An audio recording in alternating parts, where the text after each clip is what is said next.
It's been 100 years since I've been in this place. It's changed significantly. Yeah. And the parish hall was rebuilt too, right? And yeah, the tribe redid that. Gosh, it's about 12 years ago now. And I got married in that church over there. Did you? Who was the priest then? Father, no. Christian? Christian, I don't, 62. What year was it? 62, 1960. Oh, okay. Splinter? No, Okay. not Splinter. Getz. Getz, Father Getz, yeah. Yeah, he's the one that married me in Burren, too. Yeah. But that didn't last long, so just 21 years. Anytime you're ready, Judy. Okay. Good morning, Ramon. What I'd like to do is have you tell us your full name and then spell it for us for the gentleman recording this. Okay. Yeah, first name is R-A-M-O-N, Ramon M Paull Jr. M middle initial, P-A-U-L-L, Jr. And what does the M stand for? Michael. Michael. Yeah. And then the year that you were born and where? I ain't telling you that. If I tell, you can. Yeah, I was born in 1940 in St. Vincent's in Green Bay. Okay. January 31st. Okay. We're going to go into a little bit of your genealogy, and I'd like you to tell us who your parents are. We'll begin with your mom, and we'll work up on your mom's side, your mom and her parents. Oh, I wish I had that list. I got a list that takes us back to 1635. But, okay. My mother was Mildred Schuyler, was her maiden name. My grandma was Esther Schuyler House, Archiket. And... That's your mother's mother. Yeah. And then House, but I forgot his first name, was my great-grandpa on Ma's side. But I forgot his first name. Okay. That's your mother, your grandmother, and your great-grandmother. Grandmother, yeah. All right. Grandfather, yeah. Okay, then we'll switch over to your dad, and we'll go up your father's family tree. Okay. Well, my dad, of course, is Ramon M Paull Sr., and then my grandpa was Mitchell, and my great-grandpa, oh, I can't think of it now, was, I forgot his name too, but it goes all the way back up on the, to the Canadian side of the border, and great-grandpa came from the Ottawa Nation in Canada up through there, and grandma was Nancy Steele, I believe her name is. So great-grandma on my dad's side. No, my grandma on my dad's side. Okay, so then on your father's side, you're the Canadian Ottawa? Mm-hmm. All right. So then you were born in St. Vincent and you were raised around this area? Right, up until I was 16 years old. Okay. Now we'll go into your family, your sisters and your brothers. Could you list them out? And if you can remember in chronological order, if that's not, that's okay. Well, there's Erwin and Kenny Schuyler. They're two older brothers. And then me, I'm number 3. Then my brother Jerry and my sister Sandy. Both those are dead now. And then it goes to the Anderson family. Edward, Marjorie, Beverly, who's dead, Oneida, Janice, and Donnie. Those are all Andersons by my stepdad. Okay, so that was a combined family. Yeah, yeah. Okay, that's a big family. Yeah, there was 12 of us. There's 9 left yet, I think. And that was, you lived here on the reservation? Up until I was 16. Okay.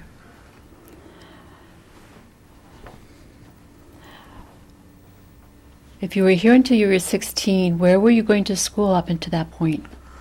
My first 8 years of schooling was at Neilsville, where it was the Winnebago Indian Community School, whatever it was.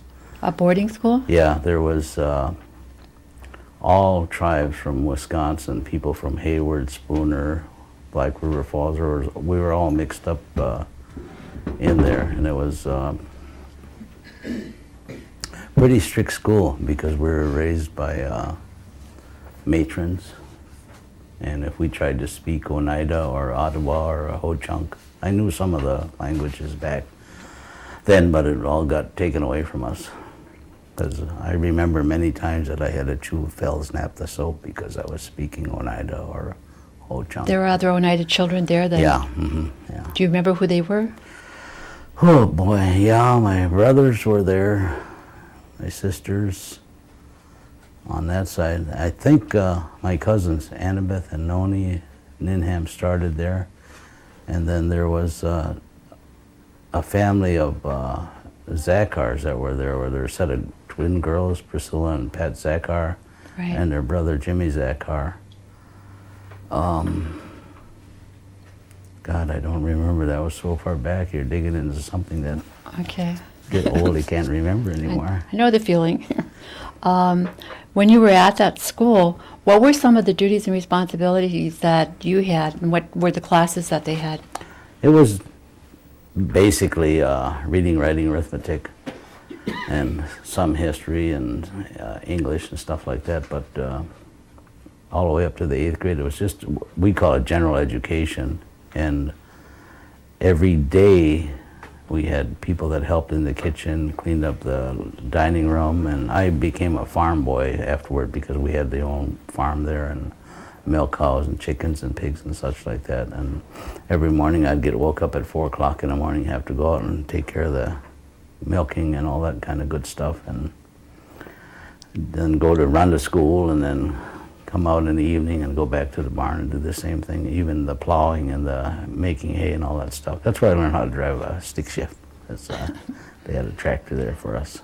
Did the school try to incorporate any of the cultural activities like basket No. making, beads, nothing? Nothing. Nothing. No. It was all making us European, and I didn't understand that till I got along later in life and knew more about who I am and where I was. So, Okay, and you went to that school until what age? eighth grade. I think I was 12 when I graduated from the 8th grade, or yeah, 12, because when I started high school I was 13. Okay. Now, did you go like first, second, third grade there as well? Yeah, all the way Okay. up to the 8th grade. I was there Okay. 8 years. Yeah. After the grade school, where did you go? I started out at Franklin in Green Bay. And then from there, I went to East High School. Then I quit. I was 15 when I quit because I lied and told them a fib. So I quit school because I had to go to work. What did you do from there then after you quit? I went to work on cash crop place up in Black River. It was called Bishkoff's at the time. We used to do what we call lifting horseradish and picking beans and corn and all that cash crop stuff. Big bucks in it, making 35 cents an hour. So. When you were going to Neilsville, did you come home periodically to visit your parents or Yeah, grandparents? once a year until I got, I think it was the 5th grade. Then I didn't come home anymore because I stayed there and worked during the summer. When you did come home, it was in the summertime? Yeah, right after school, like in whenever school ended. What do you remember about the kids doing during the summer? Did they do the, like pick beans, cherry picking or anything? Yeah, that kind of thing that we did in Sturgeon Bay and back in those days. I think the town chairman was Berto, and he had cash crops. We used to go and do all that kind of thing, to make a buck or two. Was the fair a big thing? Pardon? The fair, was that a big thing? I never went to a fair when I was little Really? or young. Okay. Did your parents attend one of the local churches here then? Yeah, right next door, the Episcopal Church. Yeah. Yeah. And that's where years ago I was even an altar boy, and I was in the choir and all that good stuff, but didn't know what for. At that time, there were quite a few Oneidas that went to the church. That went to the Episcopal Church. Can you remember when it was just about packed every Sunday? Yeah. Oh, yeah. That was eons ago, and I don't think that happens too much anymore today. Okay. Did they have any kind of youth activities during the summer then when you were here during the summer with the church? I remember playing baseball over here and hardball and softball, but other than that, not really anything to go on to. Okay. Then when you went to Neelsville, were you involved with sports activities there at all? Yeah, they let us play baseball and football and basketball, not in competition, but within the school area. We would never go to town because I guess it wasn't popular at the time. Transportation was always a problem too, I think. Well, it was only half a mile away, but I think I was 6 or 7. I was lonesome. I wanted to run away and come home, and me and my brother Kenny, we walked up to town, and we was going this way and that way and hither and yon. Had no idea. But when they saw any Native American children, of course they knew where they came from, so we got picked up right away and taken back. Yeah. Oh, Bummy Hill was there too, because Who? Bummy Hill, his name Bummy? is. Yeah, but I don't know what his real name is. Mm. We were chums, but we ran away from Neelsville too, and we got as far as Marshfield, and that's 30 miles away, and that's a good venture for an 8-year-old, 9-year-old boy. Yeah, that is. Did you follow the railroad tracks? Yes, and we were coming back to Oneida. Do you remember if your mom, dad, or your grandparents collected any kind of herbs or plants at all? Grandma did that. Grandma did that, and Grandpa both, Oscar. Excuse me. But being a kid, we didn't pay any attention to them or follow them along. Grandma would say, pick this and take this, and I'll go home and cook it and blah, blah, blah. And, we weren't taught traditional culture or knew anything about it, so whatever Grandma was doing, we didn't care, Okay. I wish I would have paid more attention today now, but... We all do. Yeah. Okay, so after you skipped out of school and you went and worked for people who were doing cash cropping. Yeah. How long did you do that? I think I was 16 and a half, I think, and then we moved to Milwaukee. And then, The whole family? Yeah. Took my old car, back in the 30s and 40s. I had a 39 Ford, and we packed everything on the darn thing. We had baskets tied onto the side and everything like that. And that was my car, and we drove to Milwaukee. And then I lied my age, and I got a job in a chrome plating shop when I was almost 17. Do you remember why you all moved? Was your dad looking for a different job or employment, or? Basically, we needed money to keep the family going, and it was rough to find anything around. There was nothing here in Oneida back in those days. There was absolutely nothing. And traditional stuff, we were never educated in that until, later on in life you find out more about it. So the whole family, and that's both the combined family, went Yeah. to Milwaukee. Yeah, we moved to Milwaukee, and we moved, I remember, on Farwell Avenue, because that's the only place we could find that was cheap enough where we could afford it. But the house was like this; it was at an angle. So when you went from one room to the other, you kind of walked downhill or uphill. But that's basically all that was allowed to rent to us as I guess non-European. But I didn't realize that either until later on in life. And I looked back at where I'd been, what I'd done, And where did you find a job? I worked in a chrome plating shop down on Milwaukee Avenue years and years ago. I worked with, I forgot his name now. But I worked in the chrome plating shop for about 6 months, maybe a year, and then I didn't like it. It wasn't that kind of money for me, so I went on construction. And then Louis, God, I can't think of his name either. He's dead now, but Louis Hill, or I don't remember. But I got a job in construction, working on the Mayfair Center in Milwaukee up on North Avenue. It's now being destroyed, but that was back in the 50s. So Okay. worked as a laborer. How long did you work in construction? About a year. Then I didn't see no future there, so then I joined the military in '58. I went to the Air Force, and that's where I learned to be an airplane mechanic at the time. So I did that, I think, for 2 years, and then I got out on a hardship discharge because Mom and Gramps were having a hard time, so I got out on a dependency discharge. But because of the training in the Air Force, I thought, wow, I'm an airplane mechanic. I can go to airlines, get a job. Wrong. And I had to go to school. That's in the 60s, I took some funding from the BIA at the time, I guess it was, and they sent me out to California. And I went out there and learned to become an airplane mechanic, because when I went to the airlines, I thought, well, I'm in the Air Force, I'm a mechanic. Well, you don't know a darn thing when you're there, so. Where did they send you to school? I went to California. California, okay. I went to the farthest place I could go to kind of get away from Oneida and get away from my mom, actually. Come on now. Yeah, she was a controlling mom. She wanted to tell us, or tell me especially, what to do with my life. So I went to California and stayed out there till, I think, 65. And I got my license, and I still carry them today. And then you became a pilot there?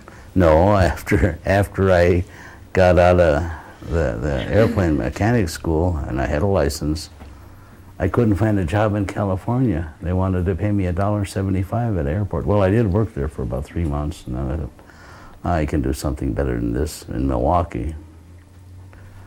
I think it was 65 or 66, something like that, I don't remember. I came back to Milwaukee and I got a job at a steel mill. And because of my background, I started out as a laborer, and then my cousin was working there, Darwin and him, Sammy, we call him. So then I got a job as a laborer. I was shoveling sand and doing all this good stuff, and they found out, or they knew that I had a mechanic's license, so then I became a maintenance mechanic. And I stayed there, I think, 5 years, repairing foundry work and equipment and overhauling stuff and all that. So I did that until, I think it was 65 or 6, I don't remember anymore. And then from there? Yeah, I worked at that foundry until 69, and then I went and took a test on the road as a construction worker, as a millwright. So I had to take a written test for that to prove that I knew something about mechanics. So then I became a millwright. And back in those days, I worked a lot of hours and overtime and all that. And back then it was lots of money, I guess you'd say. I made $17,000 like in 6 months, but I was gone all the time. And what did I do then? Oh, I quit construction. Then I went on the railroad. And, well, me and my buddy Henry walked into the railroad one day, and they were walked in and says, so you guys need any mechanics? Well, who are you? What do you do? And all this kind of stuff. And they hired us right on the spot, both of us. And then I think in 69 I started on the railroad, and I worked there for 12 years. Went through the spiel of everything.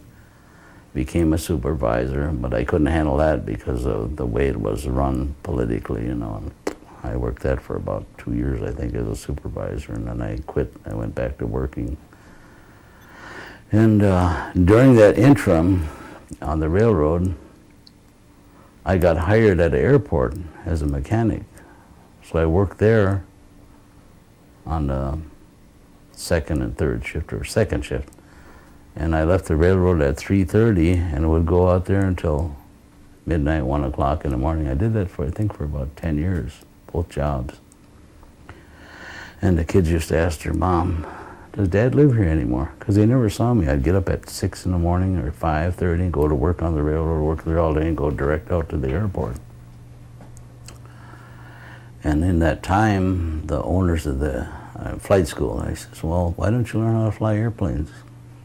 What am I going to do that for? So they said, if you and your wife will work the airport on Saturdays and Sundays so they could get away, they would pay for my flying. It's okay, so I started flying, and I was good at it. I was good because they said, you must have flown before in your life. I said, no, not as a pilot, just as a passenger. So I did that and got my private license. I was flying every time I needed oil change. I'd take an airplane up and go around the patch and warm it up, you know, so the oil would flow.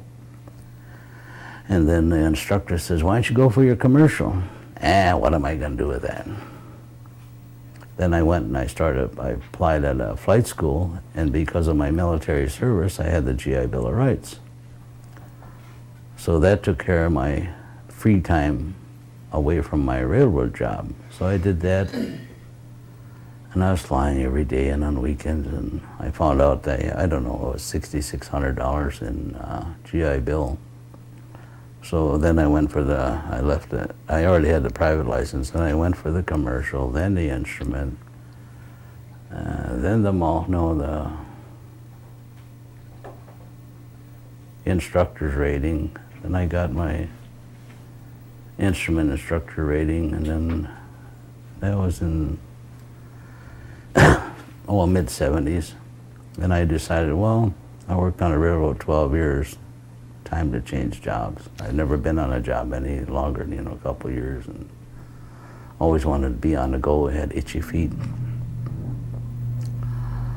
So then in 1980, I had my instructor, and I quit the railroad. It was a really good job, but I couldn't do this the rest of my life. So I went down to Chicago and started flying full-time. And then in that interim, I got my multi-engine instructor rating. So I started flying people here and there and instructing every day. And that's where I met my best friend, Bruno Castellano. We're still friends today. And he bought an airplane, and he didn't know how to fly. He didn't have a license. He wanted an older instructor, someone more mature instead of these kids. So him and I got together, and we flew airplanes together over the years, and he bought many airplanes, and I went with him all over the place and all over the country too. Then I was chief pilot, chief mechanic at Schaumburg. Then I met Bruno in that interim, and then him and I did a lot of traveling together. And then, I think in 86, 80s, no, it had to be earlier than that, 85, I think. I went and moved to Aurora, Illinois. They were looking for a chief pilot. So I became chief pilot again, chief mechanic, and we did a lot of repairing, and people would take an airplane out somewhere and they'd crash it and run off the runway, so we'd have to rebuild it out there in the field and put it together. And then I was the test pilot too, so I guess I was crazy, but excuse me. We'd get the airplane built up and put it together and fly it out of there and fly it home. And that one was bent so bad, and the back elevators, they call it, how the back wing is supposed to be straight. Well, it was crooked. So we sprung it forward, nailed it with a 2x4 in there, and so it would stay straight. And the guy says, well, you're going to fly it back? I said, yeah. I said, how else are we going to get it back? I said, you follow me in that plane, so in case something goes wrong, I said, I'm going to stay close to the ground, so if something goes wrong, I can put it down and let me know if you see any unusual vibrations or something that don't look right. So I took it back from somewhere in central Wisconsin. I don't remember where anymore. But took it back to Aurora. There we rebuilt it, repainted. I was the painter and all that kind of stuff because I am a licensed airplane mechanic. So we got it all back together, and I said, well, what are you going to do? I says, well, I'm going to test it. Well, you really want to? I said, yeah, we have to. And the mechanic that was working on it, I says, come on, let's go test it. He says, okay, chief. So as long as I knew he wanted to go in the airplane, it was safe to fly. So we took it up and we flew it around, brought it back. And each time we did some rebuilding like that, I'd test fly them. And I always asked the mechanics, I said, you want to go along? Oh, yeah. I said, well, then I knew it was good because their work was, their life too. So I did that up until I think it was 88. Then the business closed up here for some reason, or they went bankrupt. And then I got a job up in Iron Mountain, Michigan. And I was flying freight out of there and freighting people. So I was flying UPS stuff. And I stayed up there 2 years flying, anything from, single engine, twin engine planes, even turboprop. And one day, when I first got hired there, I asked him, I said, I want every other weekend off. I said, because I can go visit my son. He said, oh, sure, no problem. Well, it went on like that for years and years and years. About 2 years I stayed there. And then all of a sudden they started eking into my weekends with my son. Oh, no, we can't have you doing that. I said, you promised me when you hired me that I could have every other weekend off so I could see my son. Well, no, he says, well, we need you to fly. I said, well, what about the other guys? Well, they're married men. At that time, I was single. He says, they're married men and they got families. I said, well, I got a kid that you promised me to see. So one day they called me and I had to take a trip to Florida. And I says, now it's my weekend to see my son. Oh, no, you got to fly this. I says, no, you got other pilots. Why not use them? Well, they're married. You're single, blah, blah, blah. And I finally, I says, no. I says, you're not doing that to me anymore. I says, I'm taking out to see my son. Are you telling me you don't want to fly anymore? And they just had sent me to Kansas City they spent $25,000 to get me certified in another airplane. And I says, no. I says, you promised me I would see my son. So you're telling me you don't want to fly? I says, well, I want to fly, but I said, you promised me. Oh, no, you got to do this. I said, no. I says, I'm not doing it anymore. I said, I quit. I said, well, you can't quit just like that. I says, the hell I can't. I said, you don't own me. So, well, we just spent all this money to get you certified. I said, well, that's the way it goes. So I turned in all my equipment and I walked off the job. I was making $50,000 a year then, plus the expenses. I said, no. I said, you're not owning me anymore. I said, nobody owns me. I says, I'm my person and I'm independent. I'll work for you, whatever you want. And I was on call whenever they had something coming up. And I was always the fill-in guy, and I was the guy that covered all the vacation spots over in Michigan, and wherever somebody went on vacation, I went over there and did their routes. But I was the gopher guy, and that's all. I said, I'm not doing this anymore. Well, you can't quit just like that. I said, the hell I can't. I said, here's your stuff. I turned it in, and I walked off the job. But when somebody tries to own me, especially, that don't work, And, I found this job when I was looking. I'll find another job. So did you have trouble getting a job after that? In flying, yeah, because it's European controlled. And well, I did fly on occasion with students out of Milwaukee and a couple of times. So I met a kid when I was in Chicago. I was flying with him when I was 14. He chased me down to Milwaukee, and then I finished him up and he got his pilot's license. I don't remember, in 90-something or other. So then I got him his license. Then he continued flying. Then he went down to Champaign, Illinois, and he got the rest of it. You need so many hours to fly commercial anyway.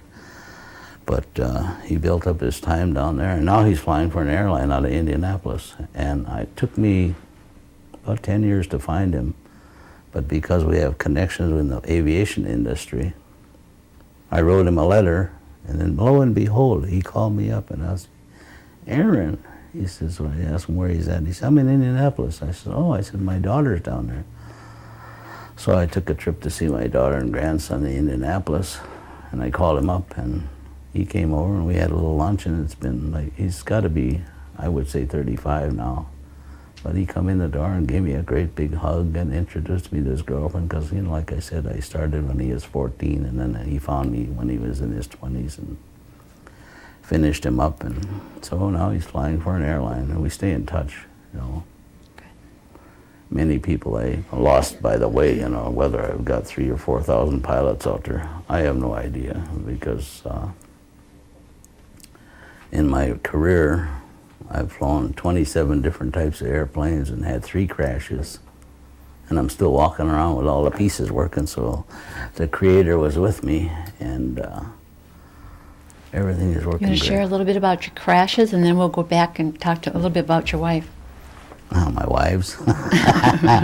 Well, you have a wife and children. They're part of your history. Yeah. And, okay. Well, once, let's see, in January 21st, 1986, I'll remember that forever. My buddy and I were going to the Bahamas, this Bruno fella I talked about.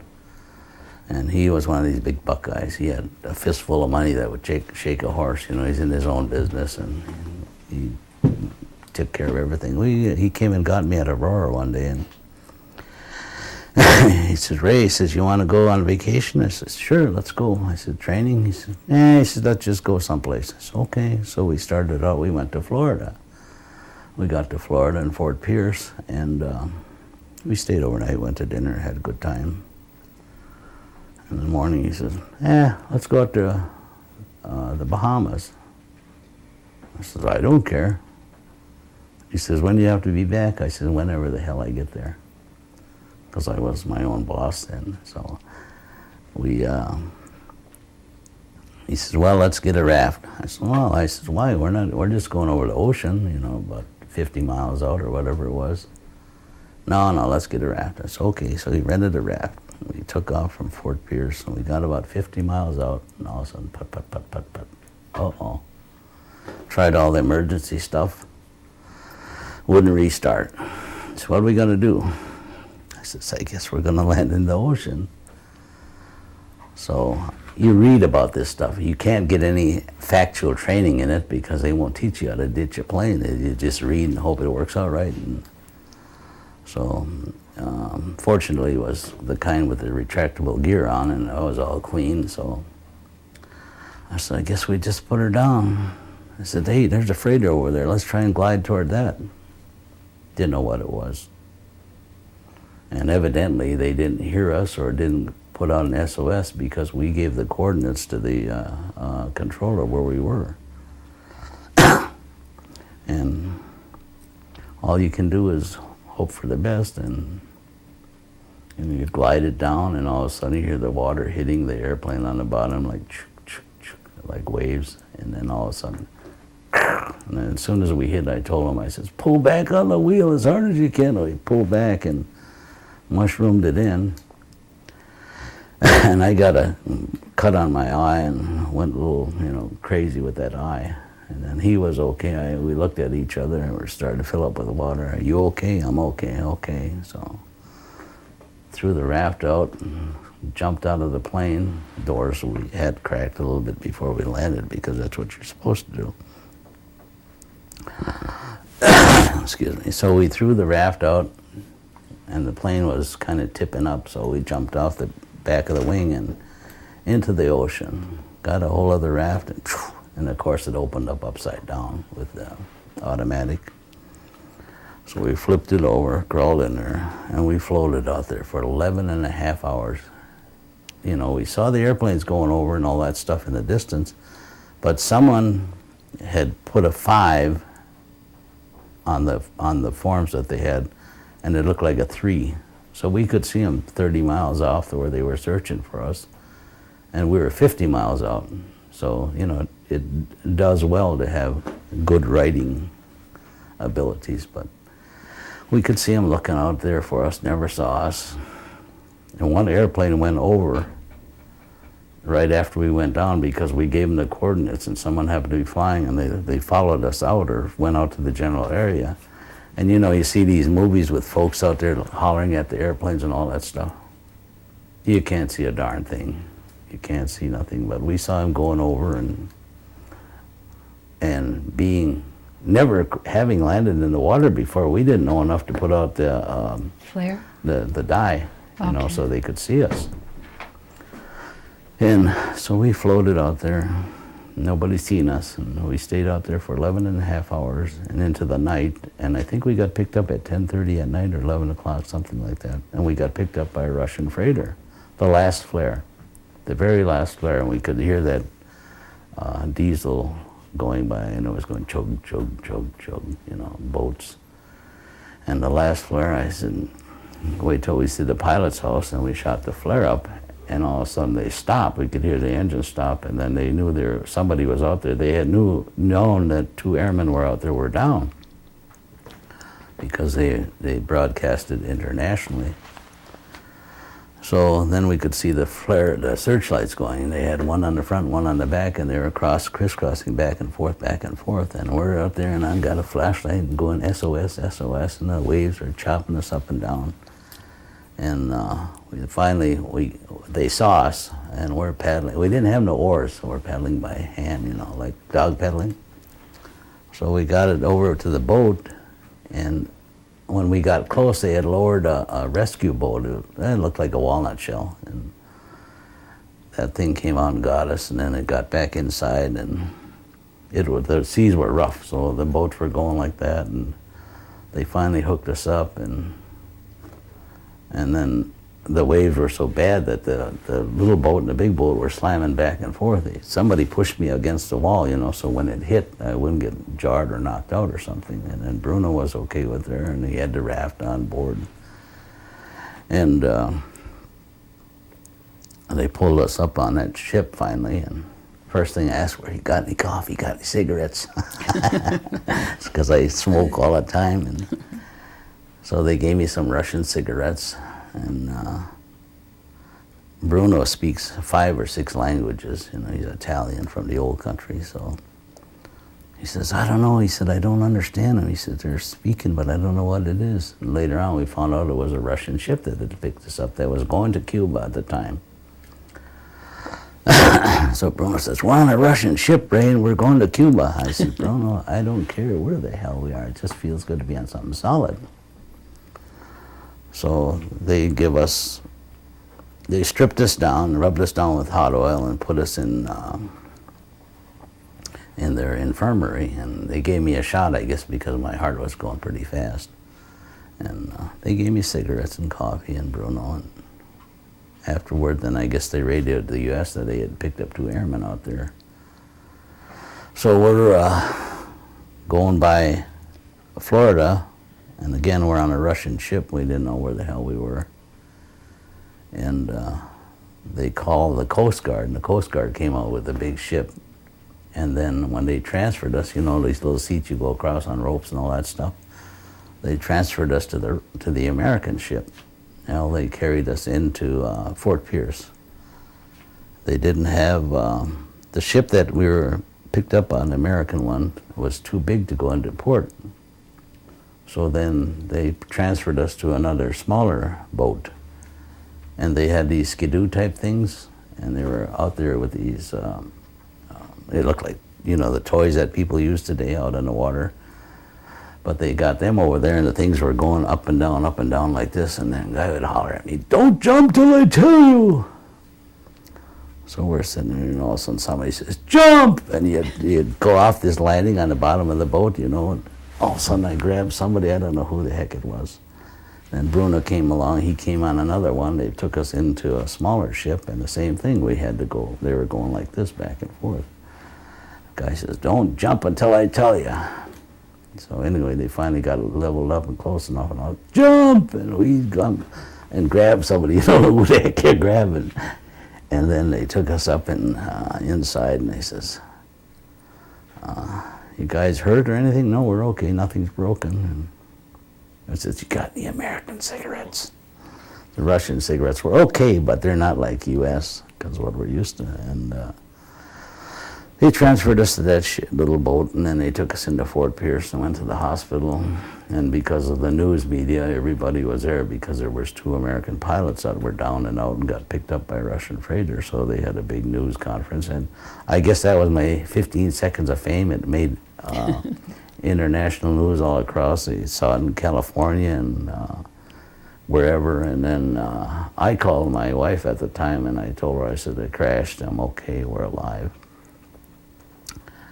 And Bruno never called anybody. He's the macho man. And all of a sudden, his kids were home watching TV, and Nicole says, Mom, quick, Dad's on TV and Ray." And it showed us coming off the American ship coming on shore. And Linda, Bruno's wife, didn't, she was just shocked, so were the kids. But, you know, my ex and my daughter knew that I was okay. So we went there, and they had a big circus down there, and the news media was there, and they had a big conference in the morning, and it was all over the country, I guess. And I'm just kind of kicked back and relaxing and getting back, and I got dressed, and I went over to look for Bruno. Where the heck is he? I says, where is he? Oh, he's downstairs having a news conference. I jumped down there, I went down there, so they could question me too, and it was... I said a lot of things when they interviewed me. It never got on the air, but I says, what did you think of the Russian people? I said, they're fantastic. I said, they treat us better than the American government does. Being native, and I says, they're so good to us and gracious. I said, they're just fantastic people. I said, and the stuff that goes on in this country, I said, is really, really bad and wrong.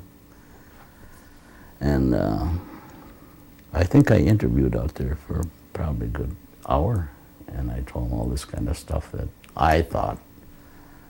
And we stayed another day at the hospital, and they finally let us out, so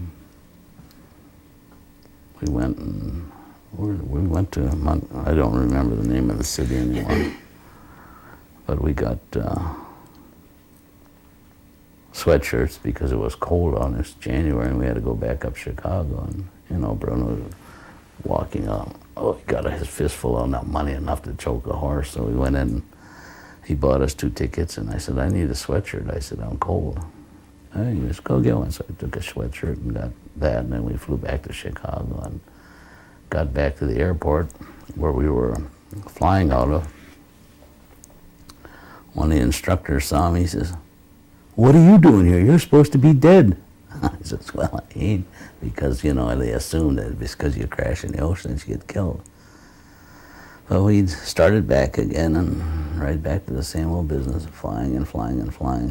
You don't get, it's like the old falling off a horse. You don't get scared of it and not get back on it. So I went right into flying again and took the old routine back. And so that's what I did with most of my life, and been over North and South America, parts of Europe. Some stuff I can tell you, some stuff I won't tell you, because... That's okay. You sound like you like to travel around. Yeah, it was fantastic. I loved it. Okay. That sounds pretty exciting. What, tell us a little bit about your wife and your family. Yeah, I got married here in Oneida in 1962, June 16th. I think it was on my grandfather's anniversary. But I married a girl named Marjorie Crapo. She was a Menominee. So we got married, and all I was doing was caddying at the golf course at the time, making $3-5 a day, and I had to go and borrow $1 from Millie Ness, to get the license. Mm-hmm. I didn't have no money. I had to go up there and borrow $1 to go get the license. So we went and got the license, and Grandma, Esther, and Rebecca Ninham, my aunt, they put it all together and got us, situated where we could get Marge a dress. And I think Grandma gave me a suit of Grandpa's. And that's where we got married, right over here in 1962. And we got one child. She was born in 1969. She's now 37. And of course, she married a European guy. They got a little boy, his grandson. He's 9 years old now. And she lives down in Indianapolis, and then for some reason or other, didn't work out for her, and they got divorced. And I did too. I stayed married to Marge for 21 years. We couldn't live together, but today we're good friends, so that was my wife, and we bought a home in Milwaukee and Greenfield. And I stayed there until I got into flying, and then in the aviation industry, we say all the pilots have AIDS, AIDS, but it don't mean what it says in that context. It's an acronym, and it's Aviation Induced Divorce Syndrome. And every pilot I've known has went through it and been divorced and married a couple of times. And what is your son's name? What is your son's name? Mitchell Gamer. And that's the only child you have? Oh, well, Paula Landers now is my daughter from my first wife. I got married a second time, and I have a son named Mitchell Gamer. He was born before we were married, so he's got the mother's maiden name. He's now 22 years old, and then he just had a child in July. So I have one granddaughter and one grandson, and I first saw him a couple, 2 or 3 days ago. He was up to visit his aunt, so I got to see my granddaughter and hold her and remembering when, you know. Okay. I didn't catch the names. The granddaughter's name is? Ariana Ray Gamer, Goemer. Okay, and the grandson? Is Paul. First name is Paull. Okay. Robert Norman. And he's 9. He was born December 13th, 1997. Okay. You know, the ironic thing is, I registered me and my whole family up on the Ottawa Nation, and they closed the date December 15th, 1997, and he was born December 13th, my grandson. So. What do you mean they closed the date? The registration date for enrollment. Oh, okay. Because I had found it on a board somewhere. It's anybody with Ottawa heritage or whatever, call, write, and blah, blah, blah. So I did. So I got us all registered up there. Do you know much about your Ottawa family background? I followed us back to about 1700s. Anthony Paull was my great-grandfather's name. But farther back than that, I don't know. So, but I think around 1700 is where I've traced us back to on Grandpa's side, and then on, again, Ma's side, I traced us back to 1635. What do you remember about Oscar? I remember he bought a 1956 Chevrolet stick shift, and I used to drive for him. And he used to have a Model A when he lived down the hill over there on Overland years ago, by the old, they call it the log house out there, you know, there where Vernon owned some of that stuff. But Grandpa Oscar, I remember hearing him doing a lot of research on the Oneida Nation and traveling around the country talking to universities and schools. And again, he was very fluent in Oneida. And he would, I think back in those days, he found that there was 5,000 acres that the Europeans had stolen over not this century, last century, because when they would plow a field and put a fence up, when it would go down, boom, they kept extending out. And I believe he found 5,000 acres that belonged to Oneida that wasn't enrolled on that. And he traveled all around the country talking to universities and education. I think he went to Washington a few times, digging up the treaties and finding things out about us. And I remember reading things because I was a pretty good typist for a non-educated typist, and I just peck away at this stuff, and I was typing up all his papers. And then I remember what I'd read about how he'd been trying to follow our culture and things that happened with the Oneida Nation years ago. And he did a lot of research and a lot of good things for us, you know, so. But yeah, I used to travel around with him and drive for him. I just very vaguely remember him as being very oratorical and the cigar, and a very big man. Yeah. And he lost a leg to diabetes years ago. And I'll tell you this, my nickname, everybody called me Junior around the area, but Grandpa always called me Dark Baby, because I'm dark. And that was my nickname for me. You know, people don't know that, but... Did he talk to you in Oneida? Yeah, a lot of times. I could understand him, but I couldn't or wouldn't answer back to him, because when Grandma and Ma and Oscar all wanted to say something that they didn't want us to understand, they'd speak in Oneida. And Ma knew it, and for some reason or other, I think I think my dad says, what do they need to learn that for? Why don't they just learn English? But my dad was not a traditional man. As far as I know, I didn't know him actually. But that's what Ma told me. So again, I didn't learn it. And I guess they said, what for, you know? Because it's a European world.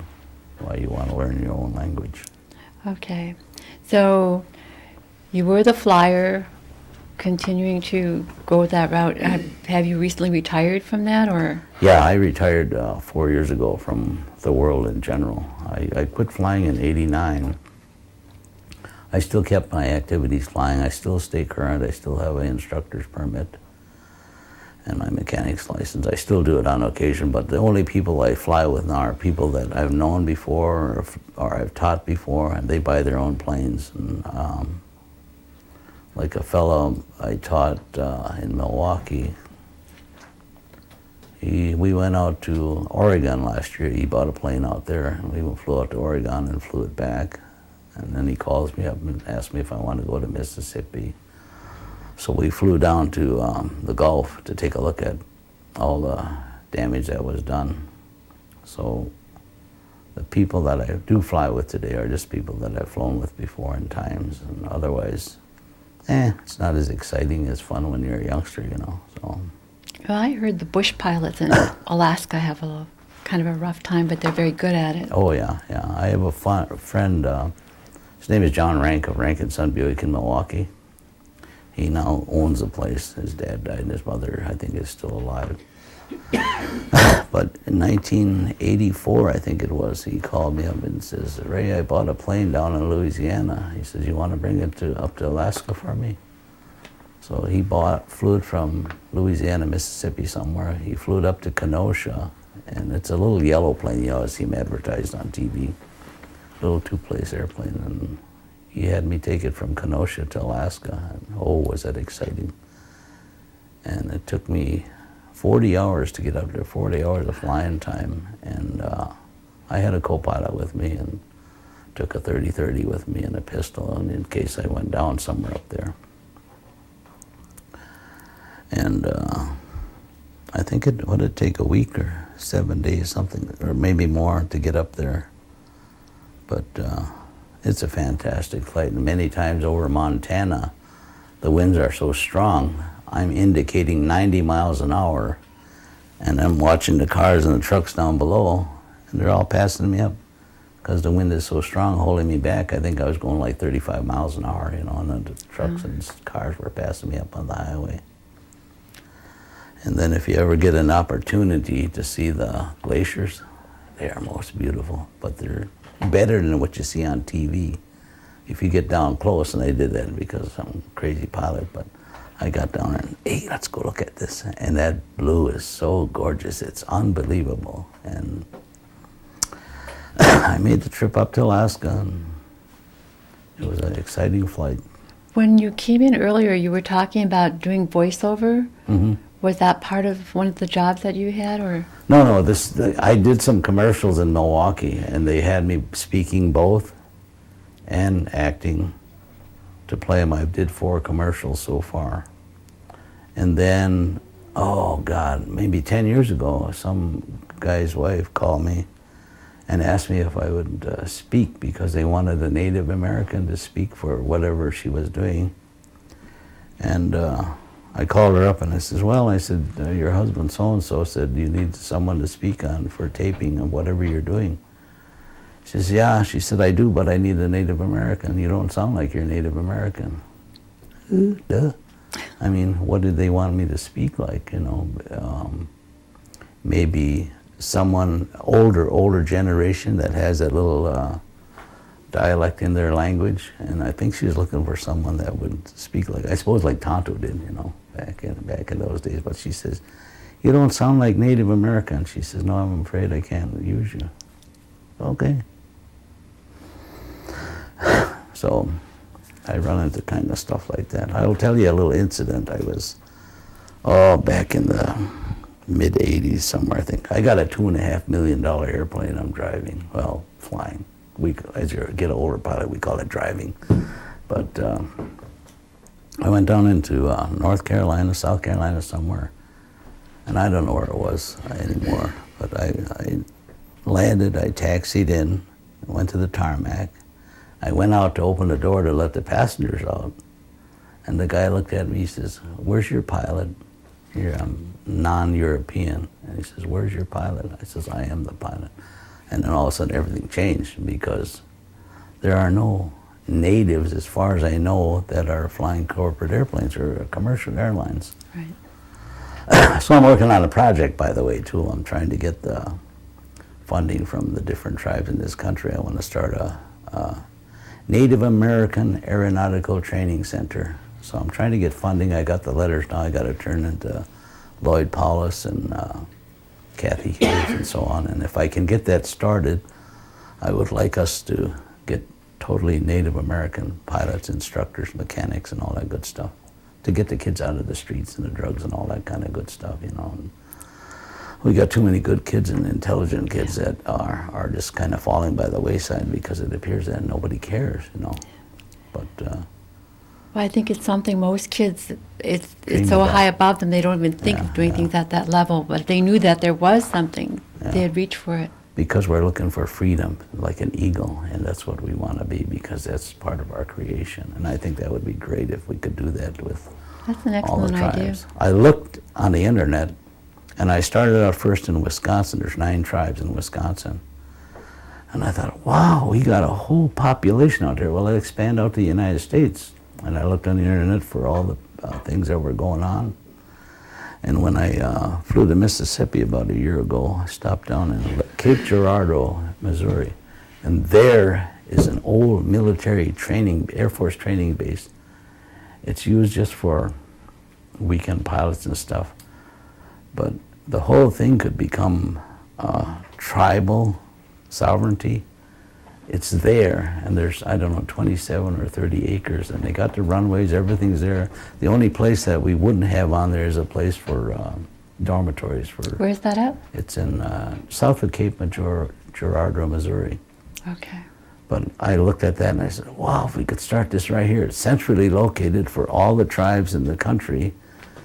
And of course, we'd have to start out with Europeans, because not many pilots that we have are instructors.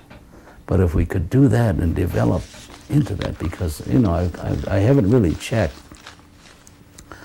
but I don't believe there's any, if any, or many Native American pilots for the airlines, because we don't have the schooling or the funding for it. And if we could get this developed, I already got mechanics, I got pilots, I got advisory boards all lined up, people that are well educated, and lawyers. So, excuse me, if that works, I'm going to drop off some letters today well, start out with Lloyd Paulus and Kathy Hughes and go from there and see if we can get some funding and develop. Because we got so many kids wasting away. And I'll tell you this, I'm a recovering alcoholic. I've had my days with it and did my life. But damn, I used to, I don't know if I should tell you this, I used to fly when I was drunk, and I was good. I was really good. But then I thought, well, if I quit drinking, how much better would I be? And I did all that and I did quit drinking, and then, damn, I was a good pilot, good instructor, still am. And then when I went up to Iron Mountain, I was I was damn good, I should say, because I would cut off all the time limits of, you know, pilots would fly from one place to the other and all this on scheduled routes. And how come you're doing that so fast? I said, what's the airplane for if not to use it, you know? And I never babied the airplane. And all the people that had routes, I filled in when they went on vacation. And damn, I was really cutting the time off. So the company was losing money because they had pilots that weren't pushing their airplanes. But I wanted to be the best at what I could be, and I am. And I enjoy life, and I guess there's no vanity in my family. I got it all. Yeah, good for you. Yeah. Let me ask Great you. space to stop tape here and flip them over here. Okay. We have